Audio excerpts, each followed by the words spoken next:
Jadi kalau Mana gelarnya? Kalau gelar itu, kalau gelar bahasa Inggrisnya apa, Pak? Kalau gelar bahasa Inggrisnya apa?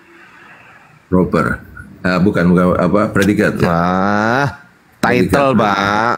Title, oke. Title. Oke. Title. Proper, ini proper ini. Kalau name ini proper name. Oke ya. Oke. Ya sudah, sekarang dilanjut Gurunda, Pak.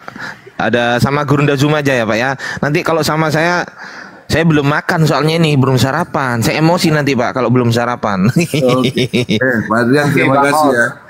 Saya senang dengan Anda membuka kritik teks. Ya, terima kasih, Pak. Sama-sama, Pak Dominis. Gurunda Zoom, monitor Gurunda. Ya, apa temanya apa ini? Dia mengatakan di surat Al-Hajj, Gurunda, tadi di surat Al-Hajj ayat 40, di situ dikatakan Bismillahirrahmanirrahim, orang-orang yang diusir dari kampung halamannya tanpa alasan yang benar hanya karena mereka berkata, Tuhan kami adalah Allah.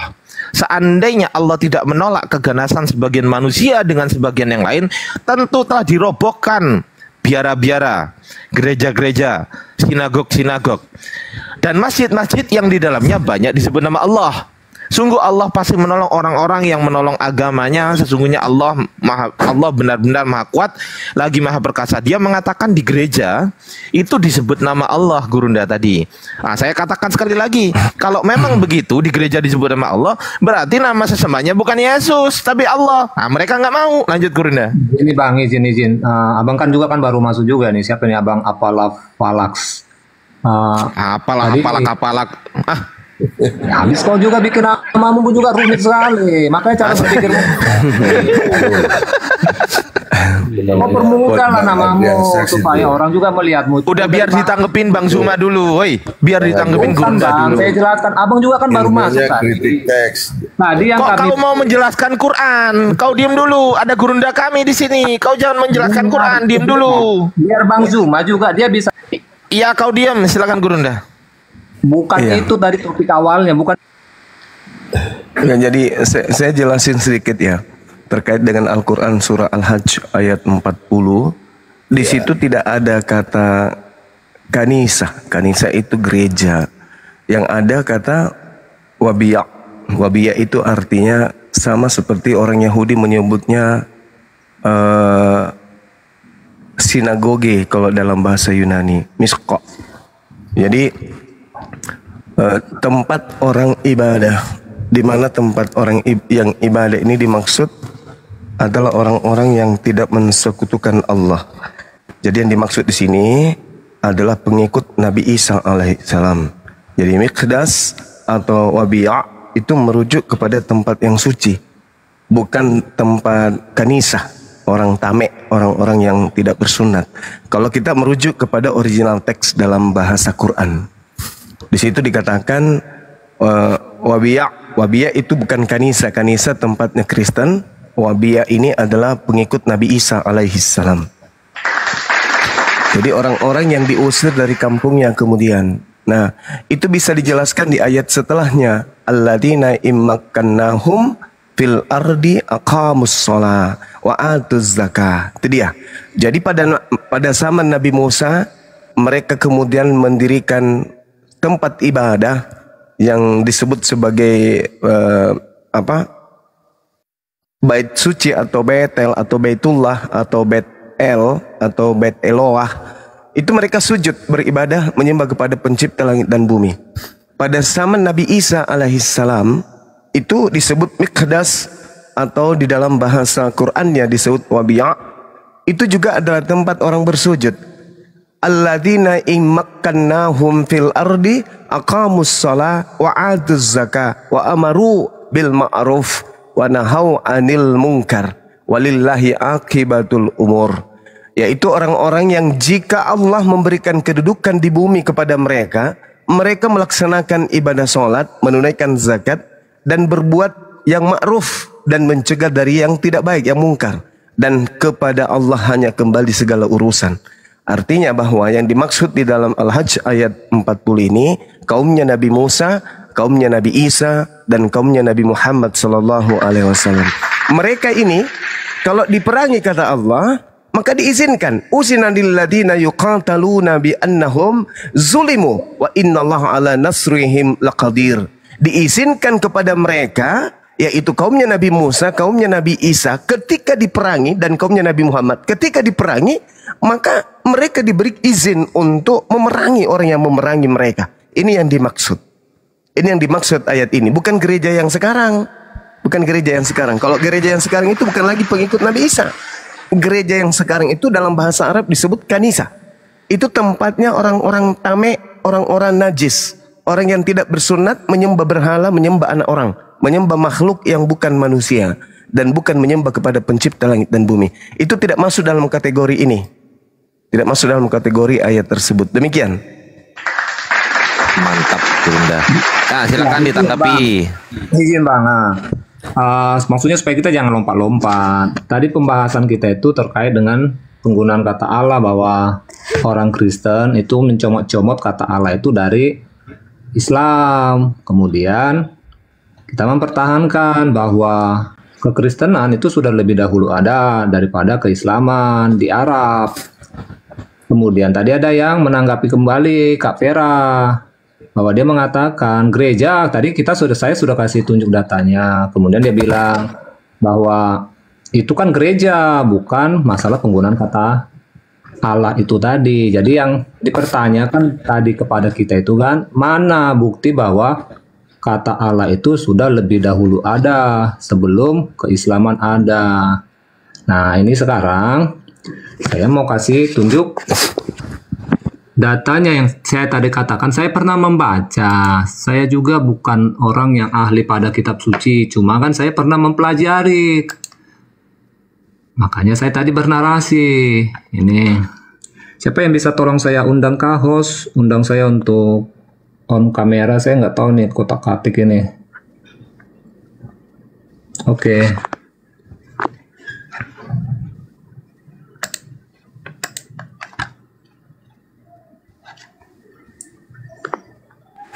Maling kata Allah. Yo, Assalamualaikum Gurunda. Berarti Waalaikumsalam warahmatullahi wabarakatuh. bisa diperbesar kah saya? Berarti kita Nggak balik bisa, lagi. komalnya emang begini komalnya. Ini komal. Oke, saya baca nih ya ini. Ini saya ambil data dari Google. Nanti kita buka ayatnya nih. Dalam surat Al-Ankabut ayat 61, misalnya kita mendapatkan informasi bahwa orang Arab pagan sebenarnya telah mempercayai Allah sebagai penciptanya. Oke, kita buka Al-Ankabut ayat 61.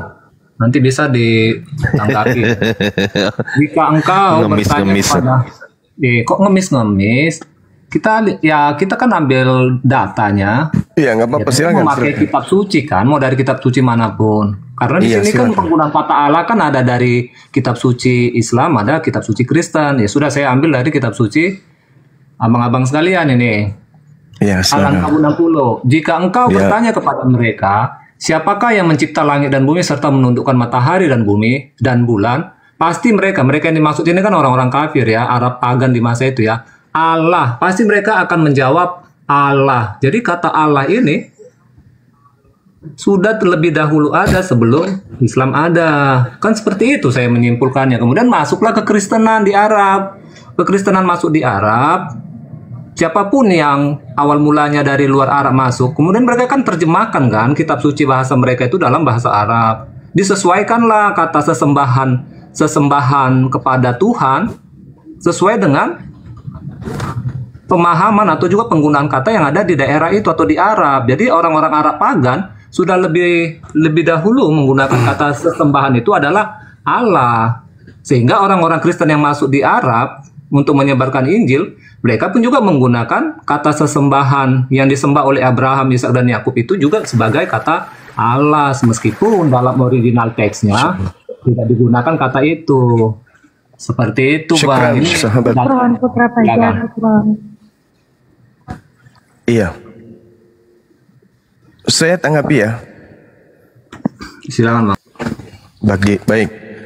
Jadi gini, yang perlu saudara pahami di sini adalah Al-Quran itu memberikan informasi yang memang betul-betul akurat, ya, dan sistematis, tergantung bagaimana kita mempelajarinya.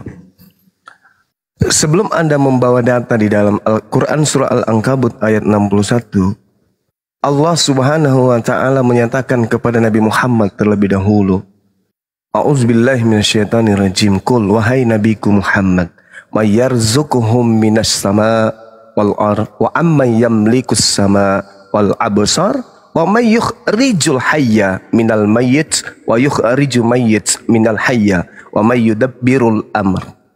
Fasayaquluna Allah Allah Allah fakul afala tattaqun. Katakanlah wahai Nabi Muhammad, tanya kepada orang-orang jahiliyah ini, siapakah yang memberi rezeki kepadamu dari langit dan bumi? Atau siapakah yang kuasa menciptakan pendengaran dan penglihatan? Atau siapakah yang mengeluarkan yang hidup dari yang mati, yang mengeluarkan yang mati dari yang hidup? Dan siapa yang mengatur segala urusan di atas bumi dan di langit? Apa kata mereka orang-orang yang bukan Islam ini? Jawab mereka adalah Allah. Maka katakanlah wahai Nabiku, fakul afala tattaqun. Mengapa kamu tidak bertakwa kepada Allah yang engkau sendiri menyebutnya? Artinya benar apa yang Anda katakan. Orang-orang terdahulu sebelum baginda Rasulullah Muhammad sallallahu alaihi wasallam, orang sudah mengenal nama pencipta langit dan bumi itu Allah. Itu tidak salah itu. Itu sudah benar itu. Wala in sa'altahum man khalaqas samawati wal ard wa sakharas samsa wal qamar la yaqulunna Allah Allah Allah fa anna yufakun. Namanya adalah Allah yang menciptakan. Lalu ditanya, kenapa engkau memberhalakan patung-patung ini? Karena kami tak sanggup melihat Allah. Kenapa engkau meminta kepada patung-patung ini yang ada di Ka'bah? Karena kami tak sanggup mendengarkan Allah. Makanya kami membuat ini demi untuk alat ini menyampaikan pesan kami kepada Tuhan Rabbus samawati wal ardh, yaitu Allah. Nah, di dalam Al-Quran Allah Subhanahu wa taala memerintahkan kepada baginda Rasul Muhammad sallallahu alaihi wasallam, "Qul wahai nabiku, amanna billah wa ma unzila alaina wa ma unzila ala Ibrahim wa Ismail wa Ishaq wa Yaqub wal asbati wa ma utiya Musa wa Isa wan nabiyyuna min rabbihim."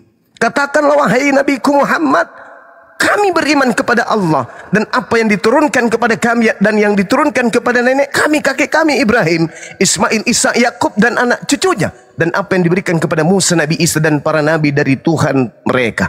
Artinya bahwa Allah memang sudah menyatakan diri karena dialah satu-satunya Tuhan, bukan yang lain. Permasalahannya sekarang adalah ketika orang Nasrani, orang Nasara masuk, termasuk yang mengatakan bahwa Nabi Muhammad itu sudah dinubuatkan kemudian. Warakah, dia itu adalah Nasara yang menyebut Tuhan dengan sebutan Allah, bukan menyebutnya dengan Theos, bukan menyebutnya dengan Yahweh, bukan menyebutnya dengan Bapa, tetapi mereka menyebutnya dengan Allah. Allah, Allah, Allah, An-Allah, sesungguhnya Allah, Allah, Allah, Allah, Allah. Yang jadi permasalahan sekarang adalah, dengarkan baik-baik, Kristen menggunakan kata Allah bukan berlandaskan terhadap kitabnya orang Kristen di Arab, sehingga nama Tuhan yang adalah Allah di Arab oleh Kristen Arab Nasara pada zaman itu, ketika didudukkan dengan kitabnya orang Kristen di Indonesia sudah nggak nyambung. Kenapa nggak nyambung? Karena Kristen Indonesia kitabnya bukan dari Arab, kitabnya dari Belanda, dari Portugis masuk ke Indonesia, yang dari kata Theos berubah menjadi Allah. Jadi nggak nyambung. Andai saja lembaga Bible Indonesia menjadikan rujukannya adalah Bible Al-Muqaddas yang dijadikan sebagai rujukan, maka Allah tetap nama, bukan menjadi gelar. Masalahnya sekarang adalah Kristen bukan berkiblat kepada Bible Arab, tapi Kristen berkiblat kepada kitabnya Belanda. Maka apa yang terjadi? Kacau balau tikus. Ini yang perlu saudara pahami. Setelah Islam kemudian protes, orang Kristen mencoba untuk menegakkan benang basah. Apa itu? Kami lebih dulu mengatakan nama Allah itu sebelum Islam. Yes, kami yang dimaksud adalah bangsa Arab, bangsa Yahudi, bangsa Nasara yang ada di sana. Mereka menyebut Tuhan itu dengan sebutan Allah. Itu adalah nama gelar dalam bahasa Arab. Itu nama Tuhan, bukan gelar dalam bahasa Arab. Oleh karena itulah kemudian ketika saudara mengatakan bahwa nama Allah itu sudah dikenal, yes, Nabi Musa pun mengenal itu. Innani anallah la ilaha illa ana. Makanya pernah saya katakan, orang Kristen kalau mau menggunakan nama Allah silakan, tapi tempatkan pada tempatnya. Jangan disebut Yesus adalah anak Allah. Nggak cocok, karena Allah tidak memiliki anak. Allah tidak memiliki keturunan. Allah tidak bersilsilah. Nah, inilah kekacauan dari saudara-saudara Kristen yang mencoba untuk menutupi kekurangan Bible Indonesia dengan mencoba mengais apa yang terjadi Kristen Arab terhadap kata Allah ini. Demikian. Masya Allah, luar biasa. Silakan ditanggapi Pak Dominis atau Arul, gantian. Silakan. Pingsan. Bang Dominis duluan atau saya? Silakan Bang. Ya udah, silakan. Oke. Terima kasih Bang Suma dan Bang Adrian. Ya. Silakan Bang. Narasi yang bagus ya memang. Saya ya setahu saya memang LAI berdiri tahun 9 Februari tahun 52. Dan disitulah saya bertanya sama seorang profesor yang juga pendirinya, kenapa menggunakan kata Allah? Karena itu kekristenan itu sebenarnya mestinya akarnya Yahudi gitu kan, Israel gitu. Nah, dia bilang bahwa saat itu ahli-ahli bahasa itu memang lebih banyak dari ahli bahasa orang Islam, bukan ahli bahasa orang Kristen, seperti Payus Badudu dan sebagainya. Jadi kata Allah diterjemahkan dari bahasa Belanda atau bahasa yang lain ke dalam bahasa Indonesia, itu menggunakan Melayu, bahasa Melayu. Pada waktu itu bahasa Melayu, ya, bahasa Indonesia nanti baru disahkan lagi tahun 74. Itu menggunakan kata Allah karena para ahli bahasanya itu adalah penterjemah orang Islam, ya. Jadi sudah memang diterjemahkan dengan kata Allah. Kenapa saya bilang kenapa tidak pakai kata Elohim aja, kata El atau Eloi, ya kan, karena itu akar kata dari sana gitu Bang Suma dan Bang Adrian. Jadi hari gini kalau memang ada muncul perdebatan yang panjang sampai harus diadili di Malaysia dan Bapak Profesor ini yang menjadi saksi ahli di sana, dan Malaysia akhirnya juga menang untuk bisa menggunakan kata itu. Orang Kristen di sana boleh menggunakan kata itu. Keputusan pengadilan di Malaysia membolehkan bahwa orang Malaysia boleh menggunakan kata itu. Nah, memang bahasa Indonesia tidak ada kata lain selain dengan menggunakan kata itu. Kalau diterjemahkan dalam agama-agama dalam bahasa-bahasa suku mungkin lain ya, diterjemahkan misalnya di Batak dengan debata, atau dengan bahasa di Bali diterjemahkan dengan sang widiwasa dan macam-macam.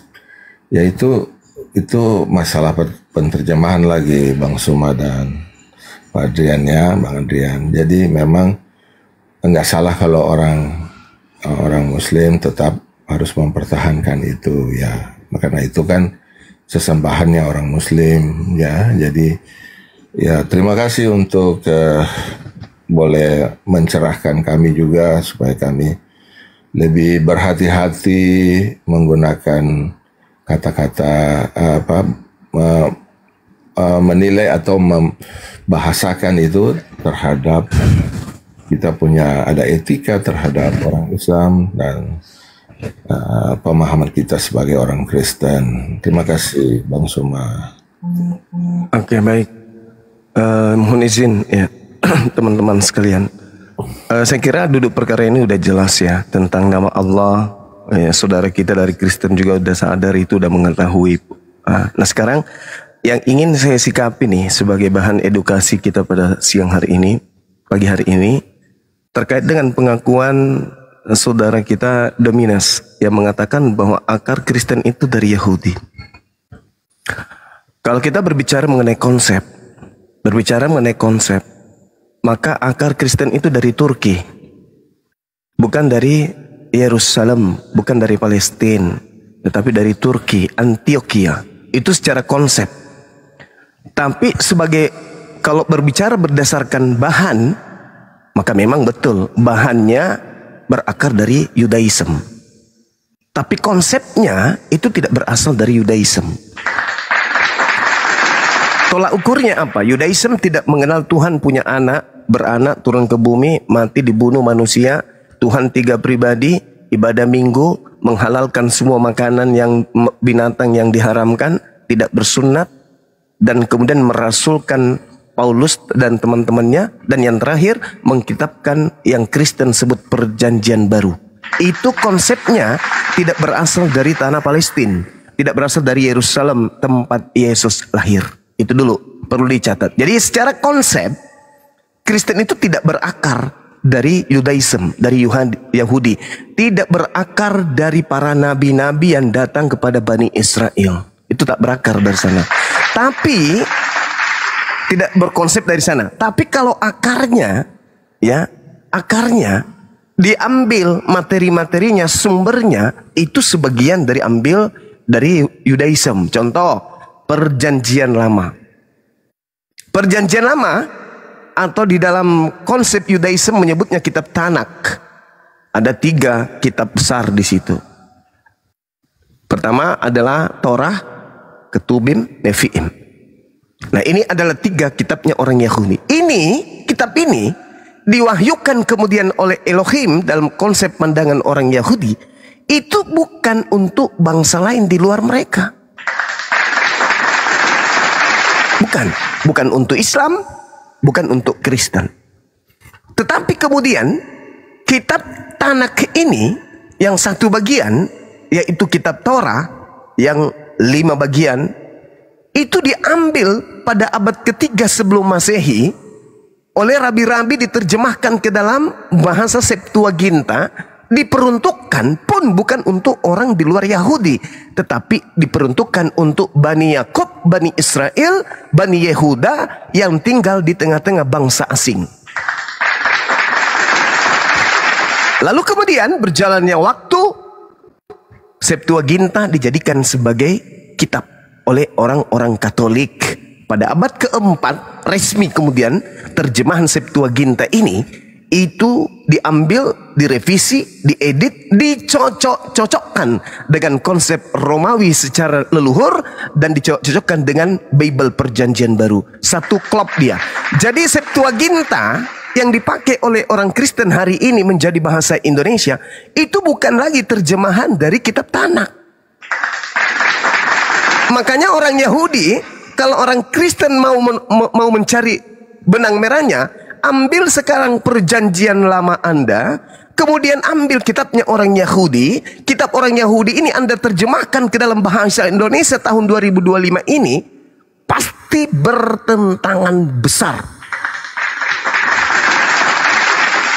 Karena dasar pijakan perjanjian lamanya Indonesia itu bukan dari kitab Tanak, tapi dari kitab Septuaginta ke bahasa Yunani, Septuaginta, bahasa Greek, kemudian bahasa Belanda, itu singkatnya, lalu Belanda ke Indonesia.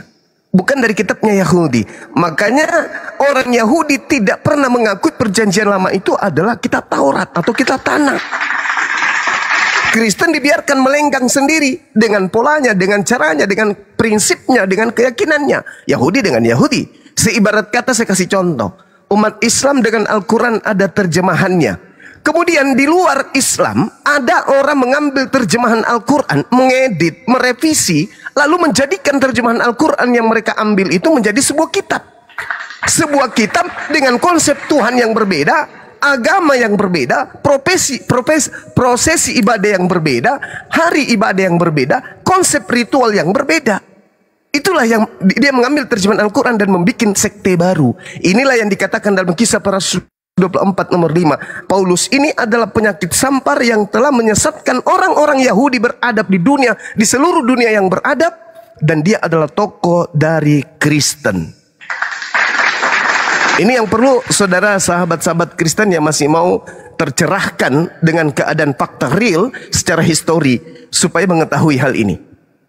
Kemudian sekali lagi, ketika kita berbicara mengenai konsep bahwa Kristen itu berakar dari Yahudi, mungkin maksudnya adalah pendiri-pendiri agama Kristen atau tokoh-tokoh mula, bapak-bapak gereja awal mula, itu menceritakan orang per orang dan menceritakan tentang apa yang terjadi kepada Bani Israel, kitabnya Bani Israel dengan Tuhannya, sehingga dikatakan berakar. Tapi secara konsep akidah itu tidak ada sama sekali hubungannya dengan orang Yahudi. Tak ada sama sekali hubungannya. Nah, sedangkan jangankan kemudian agama Kristen, Yesus aja ditolak. Justru dari penolakan orang Yahudi terhadap Yesus inilah melahirkan agama Kristen. Nah, jadi saudara, ini saya bercerita sesuai dengan keadaan yang ya memang demikian adanya. Sampai hari ini orang Kristen, orang Yahudi tidak bisa dikatakan satu akidah, tidak bisa dikatakan sebagai satu ikatan dalam kepercayaan, tidak bisa dikatakan satu kitab, tidak bisa dikatakan satu Tuhan. Semuanya berbeda. Jangankan orang Yahudi masa sekarang, antara Yesus yang datang di tengah-tengah Bani Israel dan Kristen hari ini, itu bertentangan 180 derajat. Saya kira begitu dari saya, silakan. Oke, saya yang tanggapi Bang ya. Silakan. Ya, tadi saya belum menanggapi untuk narasi Abang yang pertama. Berarti ini Bang Zuma, tadi Abang sudah mengatakan ya, sepakat ya bahwa kata Allah sudah lebih dahulu ada sebelum Islam ada. Sepakat Bang ya untuk itu ya? Ya, betul. Oke, ya. Dan kata Allah ini sudah dipakai, sudah digunakan oleh Arab pagan sebelum Kristen ada dan sebelum Arab ada. Ya toh? Untuk itu kita sepakat. Karena tadi ada yang menentang saya bahwa kata Allah itu memang adalah beberapa orang sudah lumayan juga dari saudara Muslim juga yang mengatakan bahwa kata Allah itu Al-Quran muncul, maka disitulah dimulai diperkenalkan oleh nabinya orang Abang kata Allah. Dan supaya ini menjadi pengetahuan juga buat yang lain juga bahwa kata Allah itu sudah lebih dahulu ada sebelum kekristenan, bahkan sebelum Islam juga itu sudah ada, dan itu menunjuk kepada sesembahan kepada orang-orang pagan di masa itu. Terus tadi Abang katakan bahwa mereka sudah tahu bahwa itu memang adalah nama-nama Allah. Dari mana mereka tahu nama Allah, sementara mereka saja orang-orang pagan di masa itu mereka masih menyembah berhala kan, menyembah bulan, bintang dan lainnya. Itu yang saya pahami ya. Kemudian untuk narasi yang kedua, tadi Abang mengatakan bahwa Yahudi tidak pernah mengenal Yesus itu siapa, dan mereka juga tidak menerima bahwa Tuhan itu beranak, sehingga tadi Abang mengatakan bahwa sebenarnya iman kekristenan itu tidak berakar dari Yahudi. Jadi kesannya seolah-olah kita kayak apa ya, kayak mencomot-comot saja, mencomot-comot kitab Yahudi. Oke, jadi yang harus Abang pahami bahwa Yesus sendiri itu orang Yahudi. Para murid Paulus yang menyebarkan Injil, mereka ini orang Yahudi. Jadi kalau Abang katakan tidak berakar dari Yahudi, itu jelas Anda sangat-sangat keliru. Karena yang menyebarkan Injil ini sampai keluar dari tanah Israel pun, itu adalah orang-orang Yahudi juga. Yesus dan para murid ini kan orang-orang Yahudi, termasuk juga tokoh yang ternama Paulus, dia juga orang Yahudi. Jadi jangan dikatakan tidak berakar. Jadi seperti Paulus, dia ini tadinya orang Farisi yang sangat taat, dan dia paham benar iman keyahudian itu. Ya karena itu dia awal mulanya itu berusaha untuk membunuh para murid karena dianggap mereka ini penyesat. Yesus itu juga adalah tokoh agama yang disesatkan oleh Yesus kan, tetapi pada akhirnya singkat kata kemudian dia bertobat dan dia malah menjadi penginjil juga. Jadi itu sangat keliru. Jelas bahwa kekristenan itu datang dari tengah-tengah Yahudi. Hanya saja banyak orang Yahudi yang tidak menerima keimanan itu, ketuhanan daripada Yesus sampai saat ini. Dan itu memang sudah dikatakan, Yesus juga sudah membuat perumpamaan akan hal itu. Seperti ada perumpamaan pesta perkawinan. Jadi diundang, jadi orang-orang yang pertama yang diundang ini mereka nggak datang, tetapi pada akhirnya orang-orang miskin, orang-orang yang tidak punya hubungan dengan raja ini, mereka yang datang ke pesta perjamuan ini dan mereka ikut di dalam pesta itu. Ya, itu mengartikan bahwa memang harusnya keselamatan itu kan datang dari Yahudi, harusnya mereka bisa menerima keselamatan, tapi karena mereka menolak, pada akhirnya keselamatan itu diberikan kepada bangsa-bangsa yang lain, dan itulah yang terjadi sekarang di seluruh dunia. Datang dari tengah-tengah Yahudi, malah orang-orang Yahudi itu tidak menerima undangan keselamatan itu. Tetapi bangsa-bangsa lain, makanya mayoritas kekristenan itu ada di bangsa-bangsa lain, bukan di bangsa Yahudi. Jumlah mereka sangat minim, tetapi keimanan Kristen itu lahir dari tengah-tengah bangsa Israel atau orang Yahudi. Ya, dia sendiri adalah firman yang hidup itu Yesus beserta dengan para murid. Dan mereka ini juga adalah orang-orang Yahudi juga yang sebelum Yesus datang, orang-orang tuanya sudah menggunakan kitab perjanjian lama. Mereka sudah menggunakan Taurat, mereka sudah menyembah Allah Abraham, Ishak, dan Yakub. Jadi jelas itu akarnya jelas dari keyahudian. Seperti itu. Dan justru saya ingin Bang Zuma saya ingin menjawab, sedangkan keimanan Abang sendiri, Islam sendiri, kalau Abang tadi sudah coba bernama narasikan, menyimpulkan sendiri bahwa kekristenan itu bukan berakar dari Yahudi. Sekarang saya mau tanya Abang sendiri, ketika keimanan Abang mempercayai nabi-nabi datang dari Yahudi, sementara Muhammad sendiri adalah orang Arab, sebenarnya ini akar daripada keimanan Islam ini datang dari mana? Apakah murni dari Arab atau murni dari Israel atau dari orang Yahudi? Silakan Bang. Iya, baik. Ini saya ibarat kata saya sebagai orang Indonesia, dan saya percaya ada presiden yang bertugas memimpin Amerika, memimpin Cina. Saya percaya mereka itu adalah pemimpin-pemimpin negara pada tempatnya. Itu iman saya, itu kepercayaan saya. Sama seperti ketika saya Islam. Allah Subhanahu wa taala menjelaskan kepada Nabi Muhammad, "Qul amanna billah wa ma unzila alaina wa ma unzila ala Ibrahim wa Ismail wa Ishaqa wa Yaqub." Katakanlah wahai Nabi Muhammad, kami beriman kepada Allah dan kepada apa yang diwahyukan kepada kami dan apa yang diturunkan kepada Nabi Ibrahim, Ismail, Ishak, Yakub, dan anak cucunya. Tuh, kami beriman. Kami percaya. Tetapi tidak menjadikan diri kami kemudian mengatakan saya adalah Yahudi, rohani. Saya adalah Israel rohani. Enggak. Karena saya enggak bisa nyamar seperti domba. Yang disebut domba itu hanya Bani Yakub. Yeremia 50 nomor 17. Mereka yang digelari domba hanya yang punya keturunan darah Yakub saja. Kami nggak mau menyamar domba, kami nggak mau. Kami nggak mau nyamar Yahudi atau Bani Israel atau Bani Yakub. Kami mendudukkan yang hak itu hak, batil-batil.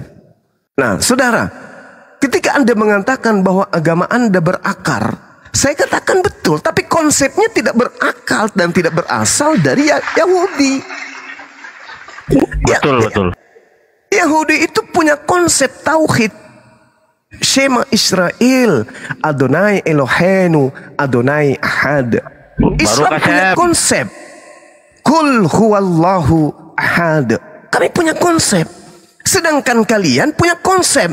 1 Yohanes 5 nomor 7, ada 3 yang bersaksi di langit, Bapa, Firman, dan Roh. Berbeda kita. Makanya saya katakan, mungkin kalian itu mengatakan berakar dari akar konsepnya, akarnya Kristen itu dari Yahudi. Mungkin. Tetapi konsepnya bukan dari Yahudi. Saya katakan tadi di Antioquia, Turki, pertama kali konsep kekristenan itu dibangun. Tak ada orang Yahudi menyembah 3 pribadi Tuhan, karena Tuhan itu cuma memiliki satu hakikat. Tidak berbilang, tidak terbagi, dan seterusnya. Sama seperti kami umat Islam. Makanya di Islam itu diajarkan amanna billah wa ma unzila alaina wa ma unzila ala Ibrahim wa Ismail wa Ishaqa wa Ya'qub wal asbati wa ma utiya Musa. Jadi kami tidak beriman kepada hal yang di luar daripada konsep itu. Kami hanya beriman, tapi prosesi cara ibadah kami tidak sama seperti mereka. Tapi Tuhan yang kami sembah adalah Tuhan yang sama mereka sembah.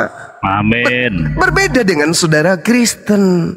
Kristen itu konsepnya berbeda, namun akarnya bolehlah kita katakan dari Yudaism. Kenapa dari Yudaism? Karena mengambil terjemahan kitab Tanak, kemudian menceritakan tentang Nabi Musa, menceritakan tentang Nabi Daud, Salomo. Bisa kita jadikan sebagai akar. Tapi ingat, Bung, celakanya itu di mana? Ketika Yesus berpesan kepada Bani Israel, hati-hatilah kepada serigala yang nyamar domba. Nah, ini yang harus Anda waspadai. Kata Yesus, waspadalah kepada penyesat yang datang kepadamu dengan memakai nama Yesus dan berkata, akulah Yesus. Waktunya sudah dekat dan dia akan menyesatkan banyak orang. Ini yang harus Anda waspadai. Ternyata ada Yesus palsu yang berakar dari ajaran Yudaism yang mengajarkan kemudian manusia untuk mempertuhankan dirinya. Di mana itu? Ketika dia keluar dari kubur, dia membisikkan orang-orang pilihan dengan berkata, kepadaku telah diberi kuasa di dunia, pergilah, jadikanlah seluruh bangsa menjadi pengikutku. Itu bukan lagi Yudaism, tapi itu adalah makhluk yang keluar dari kubur yang menginginkan dirinya disembah sama seperti Tuhan yang ada di langit. Demikian. Silakan mungkin dari Akhi Billy, ada yang ingin disampaikan dalam hal ini sebelum dialihkan ke saudara Kristen. Silakan Ahi. Beliau ini adalah dari Yudaism ya, teman-teman. Iya, halo, salam. Kebetulan saya lagi di sekolahan, jadi nggak apa-apa lah, sembari nunggu. Jadi tokoh di balik kekristenan ini bukan Yesus, tapi Paulus sebenarnya. Tapi Paulus yang menyatakan dirinya adalah murid Rabban Gamaliel.